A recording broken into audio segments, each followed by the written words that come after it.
En el nombre del Padre, y del Hijo, y del Espíritu Santo. Amén. Qué hermosos son los pies del que anuncia la paz a sus hermanos, y qué hermosas las manos maduras en el surco y en la mies. Grita, lleno de gozo, pregonero que traes noticias buenas. Se rompen las cadenas y el sol de Cristo brilla esplendoroso. Grita sin miedo, grita, y denuncia a mi pueblo sus pecados. Vivimos engañados, pues la belleza humana se marchita. Toda hierba es fugaz, la flor del campo pierde sus colores. Levanta sin temores, pregonero, tu voz dulce y tenaz. Si dejas los pedazos de tu alma enamorada en el sendero, qué dulces, mensajero, qué hermosos, qué divinos son tus pasos. Amén.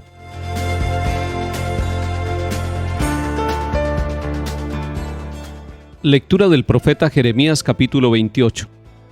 Al principio del reinado de Sedecías en Judá, el mes quinto, Ananías, hijo de Azur, profeta natural de Gabaón, me dijo en el templo, en presencia de los sacerdotes y de toda la gente: Así dice el Señor de los ejércitos, Dios de Israel: rompo el yugo del rey de Babilonia.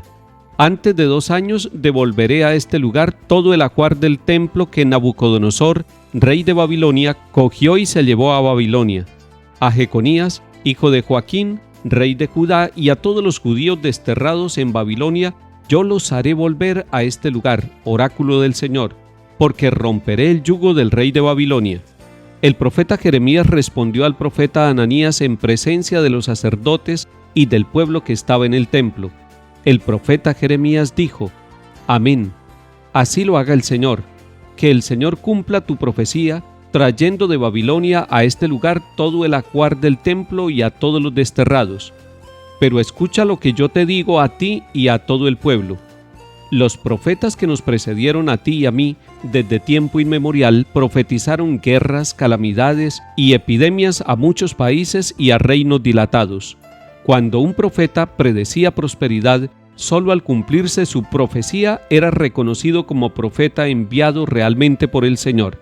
Entonces Ananías le quitó el yugo del cuello al profeta Jeremías y lo rompió, diciendo en presencia de todo el pueblo: Así dice el Señor, así es como romperé el yugo del rey de Babilonia, que llevan al cuello tantas naciones antes de 2 años. El profeta Jeremías se marchó por su camino. Después que el profeta Ananías rompió el yugo del cuello del profeta Jeremías, vino la palabra del Señor a Jeremías: Ve y dile a Ananías: Así dice el Señor, tú has roto un yugo de madera, yo haré un yugo de hierro, porque así dice el Señor de los ejércitos, Dios de Israel: pondré yugo de hierro al cuello de todas estas naciones para que sirvan a Nabucodonosor, rey de Babilonia, y se le someterán, y hasta las bestias del campo le entregaré. El profeta Jeremías dijo a Ananías profeta: Escúchame, Ananías, el Señor no te ha enviado y tú has inducido a este pueblo a una falsa confianza. Por eso así dice el Señor: Mira, yo te echaré de la superficie de la tierra. Este año morirás, porque has predicado rebelión contra el Señor. Y el profeta Ananías murió aquel mismo año, el 7º mes. Palabra de Dios. Te alabamos, Señor.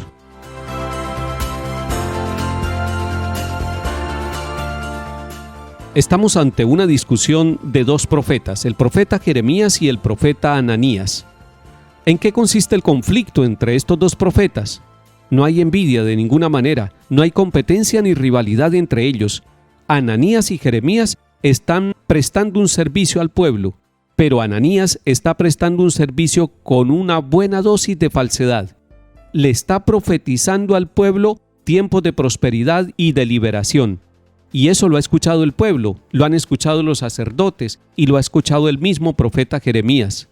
Es más, Ananías ha hecho un signo, le ha puesto un yugo de madera en el cuello al profeta Jeremías para luego quitárselo, romperlo y decir que así Dios va a romper el yugo que tenía en ese tiempo, donde el rey de Babilonia tenía azotadas a todas las naciones y las había esclavizado y desterrado y había acabado con todo el ajuar del templo. Así sucedió con el pueblo de Israel y con la ciudad de Jerusalén. El profeta Jeremías después recibe el mensaje de Dios y va y le dice a Ananías: Ananías, cuando un profeta pretende predicarle a un pueblo prosperidad, Solamente cuando se cumpla la predicción de prosperidad es reconocido y avalado como un profeta. Y es que el profeta Jeremías finalmente le dice a su compañero Ananías que él es un profeta falso, que está anunciándole al pueblo falsas confianzas y que eso induce al pueblo por un camino equivocado.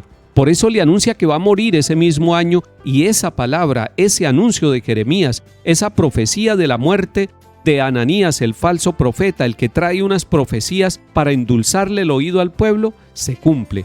Murió aquel mismo año, el 7º mes. En nuestro tiempo también hay falsos profetas de prosperidades, y el pueblo a veces quisiera escuchar solamente anuncios de prosperidades, nada de sacrificio y nada de lucha. Pero la verdadera profecía es aquella que le dice la verdad al pueblo, que es capaz de denunciarle los pecados para que se convierta y viva, pero que es capaz también de anunciarle una voz de esperanza real y sincera, nunca ficticia. Hoy necesitamos profetas de verdad, profetas que nos animen, profetas que nos den entusiasmo, pero que no nos den falsas esperanzas, que no nos engañen, que nos digan la verdad, así la verdad sea dolorosa para nuestra vida.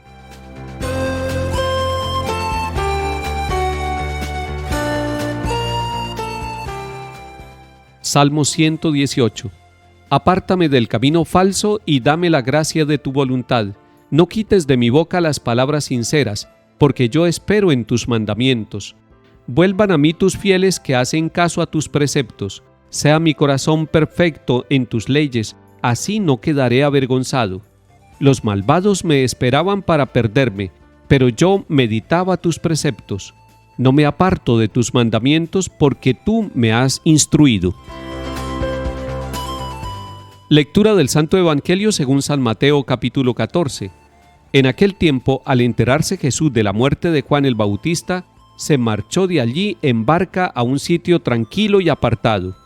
Al saberlo la gente lo siguió por tierra desde los pueblos.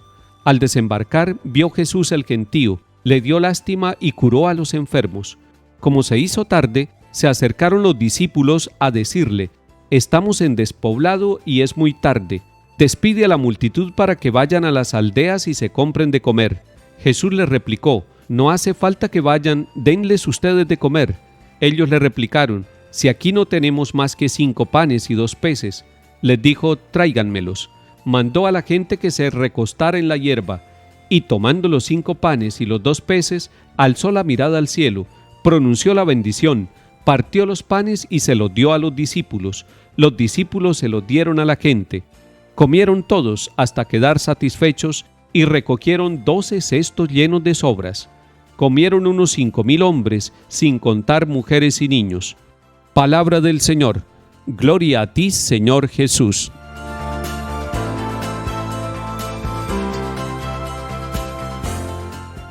Una de las obras de misericordia es dar de comer al hambriento y también dar de beber al sediento. Hoy, cuando escuchamos este relato donde Jesús toma lo poco que tienen los discípulos y lo comparte para que todos puedan recibir un alimento después de estar en descampado, nos hace pensar a todos nosotros que las obras de misericordia vividas realmente como una actitud de todos los días en nuestra vida nos hace solidarios, nos hace fraternos y hace que alcance el alimento para todos, es decir, que se reparta con más justicia, que no sea un pan acaparado, que se mohosea, que se daña y que lo van a disfrutar solamente unos pocos, sino que es un alimento que acompaña a toda la comunidad, que la alimenta porque logran ser solidarios, porque logran compartir lo poco que tienen, y cuando lo poco que se tiene se acompaña por la oración, por la espiritualidad, por una actitud de vida fraterna, descubriendo al otro como hermano, entonces no me hago yo el acumulador de las cosas y de los bienes que Dios me da, sino que tomo esos pocos bienes y los pongo al servicio de los demás. El demonio en el capítulo 4 de San Mateo le había pedido a Jesús que convirtiera las piedras en pan, y Jesús no quiso hacer ese milagro en favor de él mismo, pero aquí, en lo que llamamos la multiplicación de los panes, está dando de comer a muchos hambrientos. Es que Él quiere darse, no solamente satisfacer sus necesidades, sino ayudar a que se satisfagan las necesidades de otros. Que el Señor nos dé la gracia de ser solidarios, que hoy podamos compartir con los demás lo que tenemos, las riquezas materiales y espirituales, que podamos realizar las obras de misericordia y eso nos llenará de alegría abundante a cada uno de nosotros. Que el Señor nos bendiga y acompañe, en el nombre del Padre, y del Hijo, y del Espíritu Santo. Amén.